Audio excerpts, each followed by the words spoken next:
स्वागत है मेरे दोस्तों। कैसे हैं आप सभी? उम्मीद करता हूँ अच्छे होंगे और अपनी तैयारी अच्छे से कर रहे होंगे। तो जैसा कि आपको बताया गया था कि टॉप 10 क्वेश्चंस हम आपके लिए लेकर आएंगे एनटीपीसी के लिए, और यहाँ पर ये प्रश्न हैं जिनको आपको बड़े ध्यान से करना है। और ये 10 से 15 मिनट की वीडियो होगी, लेकिन आपके लिए बहुत ही ज़्यादा हेल्पफुल होने वाली है एग्जाम के लिए।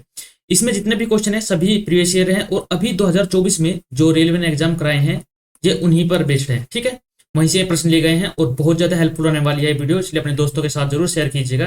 और अगर आप चैनल पर नए हैं तो एक बार चैनल को सब्सक्राइब कर लीजिए। तो चलिए, हमारा पहला प्रश्न है, लेकिन उससे पहले आपके लिए एक मैथ्स की वीडियो स्ट्रेटेजी वीडियो मैंने अपलोड कर दी है, जो मात्र 15 दिनों में आपको कैसे पढ़ना है, कैसे आप तैयारी को अच्छा करेंगे उसके लिए है। तो एक बार इस वीडियो को जरूर देख लीजिएगा। पहला प्रश्न आप सभी के सामने है कि एक व्यक्ति अपनी आय का 45% बचाता है, उसकी आय 200% बढ़ जाती है। ठीक है, पिछले वर्ष की बचत में 5 गुना बढ़ा देता है, तो उसके खर्च में कितने प्रतिशत की वृद्धि होगी? देखो, ऐसा प्रश्न आपको हर एक किसी एग्जाम में देखने को मिलता है, चाहे वो रेलवे हो, एसएससी हो, ठीक है, या एयरफोर्स हो, कोई भी एग्जाम हो। तो हम मानते हैं यहाँ पर क्या होगा। मान लिया उसकी आय कितनी थी, वो आय थी, आय इक्वल टू क्या होता है, इनकम इक्वल टू होता है एक्सपेंडिचर और प्लस के सेविंग, यही होता है। आप कहेंगे जी भैया, तो माना 100 आय थी तो उसने बचत कितनी की, 45%, तो 100 का 45% कितना होगा, 45 होगा। अब 45 बचत की है तो 55 उसने खर्च किया होगा। बिल्कुल सही बात है। ठीक है, तो आप इसे और शॉर्ट फॉर्म में कर लीजिए। आप इसे 5 से भाग करेंगे तो कितना होगा, ये होगा 20, ये होगा 11 और ये होगा 9। ठीक है, इतना हो गया। अब आपको क्या करना है, देखो यहां से आप कर लेंगे इतना, आप माइंड में सोल्व कर सकते हो। अब यहाँ पर 200% बढ़ा दिया गया है, तो 200% की क्या करो, डायरेक्ट इसमें मल्टीप्लाई कर दो 200 की। ठीक है, अब उसने क्या क्या है, आगे बढ़ो। फिर उसने क्या क्या है, बचत में 5 गुना बढ़ा है, तो बचत में क्या करो, बचत में भी 5 की मल्टीप्लाई कर दो। ठीक है, और यहाँ पर इसे क्या कर लो, हमें खर्च तो निकालना है, इसे मान लो 11x, तो प्लस कितना होगा, ये होगा 45। ठीक है, तो जब 200 की 20 में गुना करेंगे तो कितना हो जाएगा, आप कहेंगे ये भैया हो जाएगा 4000 बराबर, ये होगा 11x और प्लस के 45। तो 11x बराबर कितना होगा, ये होगा, जब आप 45 को इधर घटाएंगे तो कितना होगा, 3955। इतना हो जाएगा, बिल्कुल हो जाएगा। मतलब इतने की बढ़ोतरी हो गई है, क्योंकि प्लस में आ रही है तो प्लस में तो बढ़ोतरी होता है। तो एक्स की वैल्यू हमको निकालनी है, एक्स बराबर कितना होगा, ये होगा 3955 और उसको डिवाइड करना है 11 से। तो 11 जो 33, मतलब 3 से स्टार्ट होगा। अब देखो क्या होगी, वृद्धि हो गई, तो कमी वाले तो हट गए। ठीक है, वृद्धि में कितना होगा, 3 से स्टार्ट होगा, तो ये भी हट गया। तो कौन सा होगा, ऑप्शन नंबर 3 आपका राइट आंसर हो जाएगा, यही आपका सही आंसर था। ठीक है, चलो तो प्रश्न नंबर 2 पर चलते हैं। दो उम्मीदवार एक चुनाव में भाग लेते हैं, और चुनाव में क्या हुआ, 10% मतदाताओं ने अपने वोट नहीं डाले हैं। ठीक है, मतलब 10% ने नहीं डाली है तो कितना होता है, 90% ने वोट डाले हैं। आप कहेंगे जी भैया। अब बात करते हैं कि मतदान में किए गए मतों का 5% अवैध मत पाया गया है। 5% अवैध पाया गया है, इसका मतलब क्या है कि देखो, मतदान 90% ने की है, उसमें से 5% ने अवैध मत पाया गया है। ठीक है, तो चलिए बात करते हैं आगे हम कि वैध मतों का, उम्मीदवार को वैध मतों का कितना मिला। सफल उम्मीदवार को वैध मतों का 52.5% मिला है, और वह कितने मतों से जीत गया। देखो यहाँ पर दे रखा है कि कितने, 1710 मतों से जीत गया है। इसका मतलब ये है कि ये जीत और हार का अंतर दे रखा है। ठीक है, तो मतदाता सूची में पूछा है कि कितने मतदाता थे। ठीक है, चलिए एक लाइन में कैसे करेंगे, देखो यहाँ पर कि मान लिया एक्स थे, अब उसमें से कितने परसेंट ने वोट नहीं डाला, 10% ने वोट नहीं डाला, तो 90% ने वोट डाला होगा। जी कहेंगे आप, बिल्कुल भैया 90% ने वोट डाला था। अब क्या हुआ, इसमें से 5% मत अवैध हो गए। अगर 5% मत अवैध हो गए तो वैध कितना हुआ, 95%, क्योंकि ये तो अपने आप में 100% है। आप कहेंगे बिल्कुल भैया, अब मल्टीप्लाई करेंगे। अब देखो, अब ये हुआ कि कितना, कि इसको मिला, एक को मिला कितना, 52.5%। अगर इसको 100 में से घटा देंगे तो दूसरे को कितना मिलेगा, आप कहेंगे भैया इसको मिला 47.5%। बिल्कुल, तो इनका अंतर कितना हुआ, 5%। तो ये होगा 5% बराबर कितना हुआ, ये हो गया। ठीक है, बराबर दे देगा जीत और हार का अंतर। तो कैसे करेंगे, 19 से काटेंगे 5 बार, और 19 से काटेंगे कितना, 9 बार, तो होगा 90। 90 से 90 कैंसिल हो गया, तो अब 5 से काटेंगे इसको 20 बार, 5 से काटेंगे इसको 20 बार, तो ये कितना हो गया। आप कहेंगे भैया ये इधर जाकर कितना हो जाएगा, ये हो जाएगा 40,000। ठीक है, और यही आपका राइट आंसर है, जो दो दिया गया कौन सा, ऑप्शन नंबर सी में। तो उम्मीद करता हूँ यह प्रश्न भी आपकी समझ में आ गया होगा। अब हम अगले प्रश्न की बात करते हैं कि एक आदमी ने अपनी मासिक आय का 35% भोजन पर खर्च किया है। ठीक है, बहुत ही प्यारा प्रश्न है, ध्यान से पढ़िएगा कि कितना क्या है, 35% तो कर दिया है भोजन पर खर्च। ठीक है, 35% किस पर किया है, 35% फूड पर खर्च कर दिया है। शेष आय का 4/13 हिस्सा। ठीक है, शेष आय कितनी बची उसके पास, मान लिया उसके पास आय कितनी थी, 100 थी, 100 में से उसने 35% तो अपना निकाल चुका है, तो बचा कितना उसके पास, 65। अब 65 का 4/13 हिस्सा, तो कितना होगा, 4/13 हिस्सा ये होगा 20। हो गया ना 20, ठीक है। तो 20 कहाँ खर्च कर चुका है वो, 20 खर्च कर चुका है परिवहन पर, ठीक है जी, ट्रांसपोर्ट पर खर्च कर चुका है। आगे बात करते हैं कि वह कुछ अन्य खर्च करता है लेकिन साथ ही प्रति माह 6300 रुपये बचाता है। सेविंग दी गई है कि सेविंग कितनी है उसकी, सेविंग है 6300, ये प्रति माह है। आगे बात करते हैं जो भोजन और परिवहन पर खर्च करने के ठीक बाद, देखो भोजन और परिवहन पर ठीक करने के बाद कितना बचा, 55 खर्च कर चुका है, तो कितना बचा है, 45 बचा है उसके पास इस टाइम। शेष राशि का 1/20% है, मतलब 45 का 20%, इसका 1/5 कितना होगा, ये हो गया 9। तो मतलब जो ये 9 है ये क्या है, यही सेविंग है। तो 9 की वैल्यू आपको क्या दी गई है, 9 की वैल्यू आपको दी गई है 6300, ठीक है। तो एक की वैल्यू कितनी दी गई है, ये होगा 700, और आपको क्या निकालना है, 100% निकालना है। तो 100% की वैल्यू कितनी हो जाएगी, हो जाएगी 70,000, ठीक है।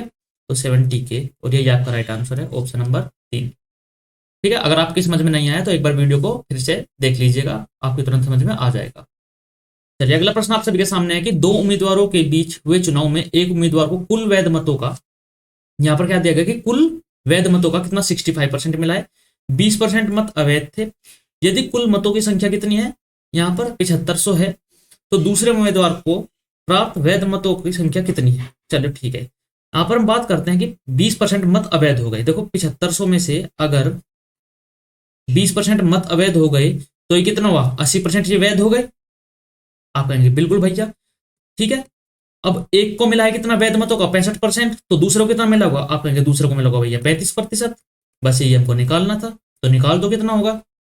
आप कहेंगे भैया ये कितना होगा, ये होगा 20 चौका 80, ये होगा 20 पंजे 100, ठीक है। 2 जीरो से 2 जीरो कैंसिल, और 5 से काटेंगे कितने बार, 5 से काटेंगे इसको 7 बार, ठीक है। तो ये कितना हो जाएगा, आप बताओ, ये हो गया कितना 75 चौका कितना हो गया, आप कहेंगे 75 दूनी 150 दूनी 300, और ये होगा 7 2100, ठीक है। आपकी कैलकुलेशन भी ऐसी होनी चाहिए जो आसानी से कर सके। कैसे, देखो मैंने कैसे किया, 75 की 4 में गुना करनी थी, तो एक बार से 2 में 2 गुना 2 कर लो, तो 75 में कितना हुआ 150, 150 की 2 में गुना कितना 300, और 300 की 7 में गुना 2100, ठीक है। चलिए अगला प्रश्न आप सभी के सामने है। एक महीना के पहले दिन की शुरुआत में राजेश के पास 500 अंडे थे, वह दिन के अंत में 20% अंडे बेचता है, और अगले दिन 20, देखो ये क्वेश्चन तो वर्ल्ड फेमस हो चुका है, ठीक है। एसएससी ने पूछा है, रेलवे ने भी पूछा है, ठीक है, सीडीएस ने भी पूछा है, तो इसका आंसर तो आप मुझे कमेंट बॉक्स में जरूर दीजिएगा, ये आपके लिए होमवर्क है, ठीक है। जरूर बताइएगा, इसका आंसर रट चुका है बच्चों को इसका आंसर इस टाइम तो, और उम्मीद करता हूँ आप भी बताएंगे। चलिए अगला प्रश्न है, पिछले वर्ष रंजन का मासिक वेतन कितना था, 34,500 था, कितना था भाई 34,500, ठीक है। और इस वर्ष कितना हो गया, ये बढ़कर हो गया है 38,640। तो पूछा है कि पिछले मासिक वेतन की तुलना में इस साल कितनी वृद्धि हुई। तो आप यहां से घटाएंगे, कितना घटाएंगे, आप ये कहेंगे भैया ये होगा 0, ये होगा 4, ये होगा 1, ये होगा 4। तो 4140 बढ़ा है, किस पर बढ़ा है, आप कहेंगे भैया 34,500 पर बढ़ा है, और प्रतिशत निकालने के लिए गुना में 100 कर देंगे, तो 2 जीरो से 2 जीरो चली गई। अच्छा तो ये कितना गुना होगा, आप कहेंगे भैया लगभग लगभग 12 या 36, 13 43, तो 12 पंजे 60, ये 12 गुना जा रहा है, ठीक है। तो कितना जा रहा है, ये 12% हो जाएगा डायरेक्ट। अगर आपको ऐसे नहीं करना है तो आप इसको सोल्व कर सकते हैं, कैसे, 5 से काटेंगे 5 से 6 बार, और 5 से 9 बार, ठीक है। ये कितना होगा, 5 से काटेंगे 5 8 40, ये कितना होगा 1, 5 दूनी 10, और 5 8 40, तो क्या होगा, आप काट के देख लो, ये 12 गुना ही जाएगा यहाँ से, ठीक है। चलो अगला प्रश्न है, तो आपके लिए एक रीजनिंग की स्ट्रेटेजी वीडियो भी अपलोड हो चुके हैं, उम्मीद करता हूँ ये वीडियो आप जरूर देखेंगे, और इस वीडियो के बाद आपका जो सोचने की क्षमता है, जो कंसेप्ट क्लियरिटी है वो हो जाएगी कि आपको पढ़ना कैसे है। अगले 10 दिन आपको टाइम वेस्ट नहीं करना है, और जैसे मैंने इस वीडियो में बताया है, अगर आप इस प्रकार पढ़ते हैं तो आप एग्जाम हॉल में जब बैठेंगे तो अपने भाई को जरूर याद करेंगे कि भाई ने बिल्कुल सही बताया था पढ़ने का तरीका भी, और आपको एग्जाम हॉल में वहां पर उसका बेनिफिट जरूर मिलेगा। तो इस वीडियो को जरूर देख लीजिएगा। आगे बात करते हैं कि दो उम्मीदवारों के बीच चुनाव में 78% वोट, आप देख पा रहे होंगे कि इलेक्शन के बहुत ज्यादा क्वेश्चन है, ठीक है। तो 2024 में इलेक्शन जो रहा बहुत टॉप पर रहा है, और इलेक्शन का क्वेश्चन जरूर पूछा जाएगा, 1 से 2 क्वेश्चन, अगर परसेंटेज के 3 क्वेश्चन पूछे गए हैं आपसे, तो वहां से 2 क्वेश्चन जो होंगे वो इलेक्शन से होंगे, एक इजी, एक मॉडरेट, और एक दूसरा क्वेश्चन होगा। तो हम बात करते हैं कि 78% वोट पाने वाले उम्मीदवार 448 वोटों से बहुमत चुना गया। मतलब देखो यहाँ पर क्या दिया गया है, जीत हार का अंतर दिया गया है, इससे बहुमत है, तो एक को अगर 78% मिले तो दूसरे को कितना मिला, आप कहेंगे भैया 22% मिला है। इनका अंतर कितना है, आप कहेंगे भैया 56%, तो 56% की वैल्यू कितनी दी गई है, आप कहेंगे 448। तो आपको क्या निकालना है, आपको निकालना है कुल वोट। तो 1% की वैल्यू कितनी होगी, अगर आप 56 से काट गए तो आपको डायरेक्ट देख होगा कि 1% की वैल्यू कितने है, 8 है। तो 100% आपको निकालना है, 100% की वैल्यू कितनी होगी, 800, और यही हमारे कुल वोट हैं जो पड़े हुए हैं। तो कितने हो गए, 800 वोट, ठीक है। तो ये 78% और 22%। अगला प्रश्न आप सभी के सामने, दो उम्मीदवारों के बीच हुए चुनाव में पराजित उम्मीदवार को डाले गए वैध मतों में से 42% मत प्राप्त हुए, ठीक है। और ये क्या हुआ, 25,45,800 मतों से चुनाव हार गया। यदि इतने मत अवैध घोषित किए गए तो 30% वोटों ने वोट नहीं डाला है, ठीक है। ये प्रश्न है, आपके लिए एक बार से होल्ड पर रखते हैं, ठीक है, क्योंकि इसको आराम से समझाया जाएगा आपको। पहले हम जो आसान है उनको कर लेते हैं, ठीक है। ऋत्विक का मासिक व्यय कितना है, 12,800। ये घटकर हो गया कितना, जो एक्सपेंडिचर था वो 12,800 से घटकर कितना हो गया, 11,712 हो गया। तो पूछा गया कि कितनी प्रतिशत की कमी हुई, ठीक है। तो आप यहाँ पर घटाएंगे, कितना हो जाएगा, आप कहेंगे भैया ये हो जाएगा, कितना हो गया, 10 में से 2 गया, कितना हो गया, 8, ठीक है। 9 में से 1 गया, कितना हो गया, 8, और ये हो गया 0, और ये हो गया इतना, मतलब 1088 किस पर, ये होगा, और गुना में प्रतिशत निकालने के लिए 100। तो 2 जीरो से 2 जीरो चली गई 12,800 में से, ठीक है। अब यहाँ पर करो आप, देखो ये डायरेक्ट प्रश्न करो, यहाँ से 12 निम्मा अगर 9 टाइम्स जाता है तो ये क्या होगा, ज्यादा हो जाएगा। तो 9 से कितना होगा, मतलब 8 टाइम्स जरूर जाएगा। तो 8 टाइम्स कितना, 8.5, यही हो जाएगा, और उसकी इसको देखने की आवश्यकता नहीं है। तो ये कैलकुलेशन ड्रिल आपको आनी चाहिए, जिससे आप एग्जाम हॉल में अपना समय बहुत ज्यादा बचाएंगे। आगे बात करते हैं, राहुल अपनी आय का 70% खर्च करता है, ठीक है जी, 70% खर्च करता है। जैसे प्रश्न नंबर 1 था ऐसा ही है, इनकम इज इक्वल टू क्या होता है, एक्सपेंडिचर और प्लस के सेविंग। अगर अपनी आय का 70% खर्च करता है, अगर 70 खर्च करता है तो 30 बचाता है 100 में से। आप कहेंगे बिल्कुल ठीक बात है भैया। अब ये हुआ कि उसका जो है 7.5% बढ़ जाता है, कौन, खर्च। अच्छा, 7.5% कितना होगा, खर्च बढ़ जाता है। अगर हम यहाँ पर गुना करें 7.5 की, ठीक है। इस बार मैंने इसे रेशो फॉर्म में क्यों नहीं लिया, क्योंकि हमको इसको पॉइंट को हटाना था। तो ये होगा इतना, तो ये हो जाएगा कितना, हाँ, और 15% बढ़ा है किसमें, आय में, तो 15 की गुना यहाँ पर करो, ठीक है। इसको निकालना है तो इसमें करो x की मल्टीप्लाई, ये होगा 1500, ये कितना हुआ, 7×5 = 35, कितना बचा 3, और 7×3 = 52, ठीक है। और प्लस के 30x, तो यहाँ पर 30x निकालना है, इज इक्वल टू, देखो यहाँ से कितने होगा, 500 घटेंगे तो कितना हो जाएगा, 1000, 1000 में से 25 गए तो कितना हो जाएगा, 975, ठीक है। बिल्कुल हो गया, ठीक है। अच्छा, हम बात करते हैं, तो x बराबर कितना आ जाएगा, आप कहेंगे x बराबर आ जाएगा 97.5 और डिवाइडेड बाई 3। तो अगर आप देख पा रहे होंगे 3 से डिवाइड करने पर होगा 32.5%, और ये आपका राइट आंसर है। जो ऑप्शन नंबर इसमें देगा, डी में देगा है, ये आपके रॉन्ग आंसर। उम्मीद करता हूँ आपको प्रश्न आसान भी लग रहे होंगे और आपके समझ में भी आ रहे होंगे, ठीक है। और ये सभी प्रीवियस ईयर प्रश्न है। तो ये हमारी क्लास कंप्लीट होती है। तो आपको कैसा लगा ये वीडियो जरूर बताइएगा। और सॉरी, एक प्रश्न हमारा रह चुका है जो हमने अभी तक होल्ड पर रखा था। वो प्रश्न क्या है कि दो उम्मीदवारों के बीच चुनाव में उम्मीद मतदार वैध मतों में से, ठीक है, वैलिड, देखो यहाँ पर पढ़ना है आपको अच्छे से, वैलिड वोट में से 42% इसको मिले। देखो क्या है, वैध मत, ठीक है। 42% किसको मिले हैं, 42% मत प्राप्त हुए, 25,45,800 मतों से हार गए, लूजर को मिले हैं, ठीक है, लूजर को मिले हैं इतना। तो विनर को कितना मिला होगा, आप कहेंगे भैया अगर इसको लूजर को इतना मिला तो विनर को क्या मिला होगा, 58% मिला होगा। आप कहेंगे बिल्कुल ठीक बात है, ठीक है। तो ये कितना होगा, अंतर कितना होगा, 16% हो गया। 16% की वैल्यू कितनी दी गई है, आप कहेंगे 25,45,45,800, ठीक है। मैं इसका तरीका बता देता हूँ आपको, ठीक है। तो ये जो प्रश्न होते हैं ना, मैं आपको बता दूं, ये होते हैं स्किप वाले प्रश्न। अगर समय बचा है लास्ट में कर लीजिए, वरना उनको छोड़ दीजिए। यहाँ से आप क्या निकालेंगे, 100% निकालेंगे, ठीक है। यहाँ पर 100% निकालेंगे, लेकिन वो क्या आएंगे, वो आएंगे वैलिड वोट। 100% निकालने के बाद क्या आएंगी, 100% निकालने के बाद आएगी वैलिड वोट।